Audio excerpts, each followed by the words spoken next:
I'm always looking for flowers in my garden which are hardy and perform really well. And this hardy perennial is a variety of the perennial sunflower family. It's Helianthus. This is called Lemon Queen, that starts flowering through August, well into September, and produces a succession of these beautiful golden daisy shaped flowers.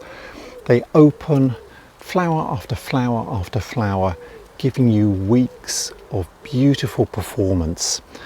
And it starts flowering, as I say, in around about August time. It will grow in good conditions to about 5, maybe even 6 foot in height. It spreads as a clump to fill your borders, so it's a great plant to put towards the back of the flowering displays in your borders. Or here in my garden, I've got a corner spot, I need a little bit of height and impact, and it grows really, really well.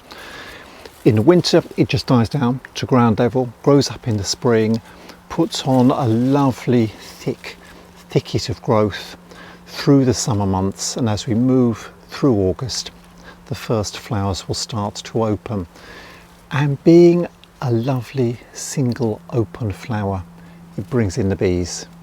The bees adore feeding from the flowers, so you'll find it's alive through these late summer months into autumn, keeping the bees happy. And it also feeds hoverflies that can feed from their single flowers. The hoverfly adult will be feeding on the pollen and nectar in these blooms, and it will produce, as I say, many, many weeks of superb flowering performance and come back year after year. So this is really highly recommended. Lemon Queen, the perennial sunflower, and a member of the Helianthus family. I do hope you're enjoying this video, and if you are, please give it a thumbs up and subscribe to my channel by clicking the button below.